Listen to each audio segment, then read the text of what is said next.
Alors bonjour tout le monde, j'espère que vous allez bien. Aujourd'hui on se retrouve pour une nouvelle vidéo où on va faire des cookies 100% chocolat. Alors la recette elle est assez simple mais il y a des petites techniques qu'on peut améliorer pour avoir un rendu meilleur. Donc la première chose qu'on va commencer à faire, ça va être de mettre le beurre à l'intérieur du batteur. Et on va mettre à tourner en première vitesse pour assouplir un peu le beurre. Dès qu'on commence à avoir une texture de pâte, on va pouvoir ajouter le sucre et la cassonade.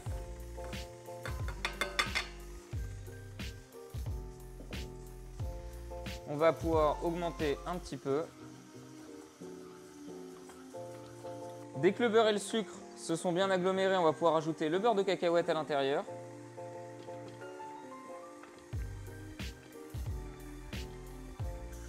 Ensuite, ça va être autour des œufs.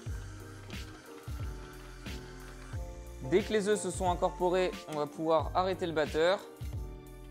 Et on va mettre la farine et la poudre de cacao à l'intérieur. Alors là, j'ai arrêté le batteur pour éviter que la farine n'éclabousse de partout avec la feuille. Donc là, ce qu'on va faire, c'est qu'on va remettre par petits à-coups. Ça va permettre d'incorporer petit à petit la farine et d'éviter qu'elle n'éclabousse partout. Donc là, on va y aller par petits à-coups. Et dès que la farine s'est bien incorporée avec le beurre et la poudre de cacao, on va pouvoir augmenter la vitesse. Ça va permettre d'homogénéiser la masse. Et enfin, on va pouvoir incorporer le mélange chocolat et noisette. Et là, on va juste légèrement mélanger.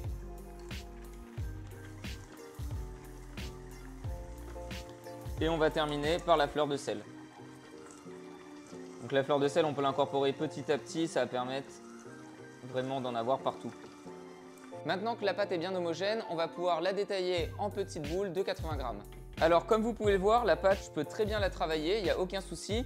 Alors il y a une raison pour ça, c'est que juste avant de faire ma pâte à cookies, j'ai mis tous mes ingrédients au réfrigérateur pendant quelques heures avant. Ça permet de faire en sorte d'avoir une pâte bien fraîche à la fin et qui est hyper malléable. Là on peut vraiment la travailler comme on veut, elle reste pas collée au doigt et elle est bien ferme. Donc là je vais peser tous les cookies à 80 grammes. Alors la raison pour laquelle je pèse tous les cookies au même poids, c'est qu'au four ça aura exactement la même cuisson et elle sera bien homogène.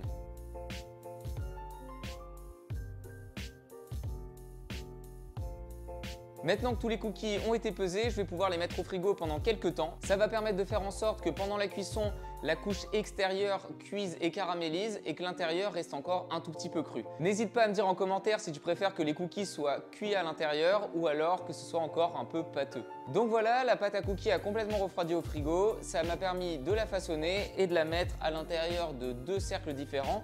Donc un en forme de cercle et l'autre en forme de oblong. Et un deuxième point avant la cuisson, c'est que j'ai utilisé ici un sile-pain et non pas une feuille cuisson.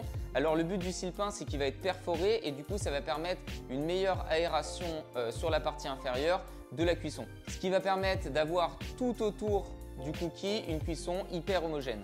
Et du coup, j'ai cuit ça sur grille pour avoir une belle homogénéisation de la chaleur à l'intérieur du four. Bien sûr, je mettrai le lien de la feuille sile-pain en description. Donc là, ça peut partir en cuisson à 160 degrés.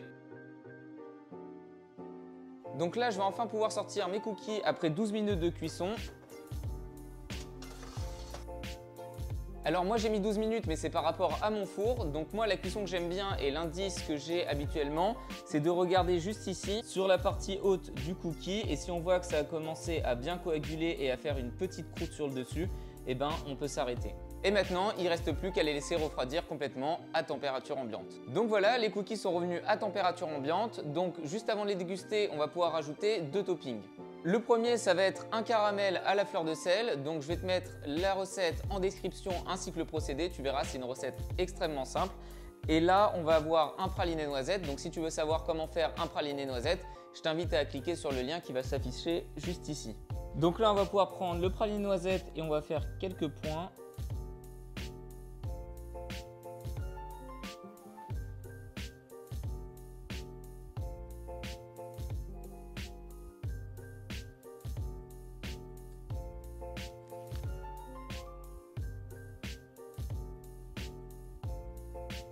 Et ensuite, on va prendre le caramel à la fleur de sel et on va faire exactement la même chose. On va faire deux petits points. Et sur les cercles, on va en faire 3.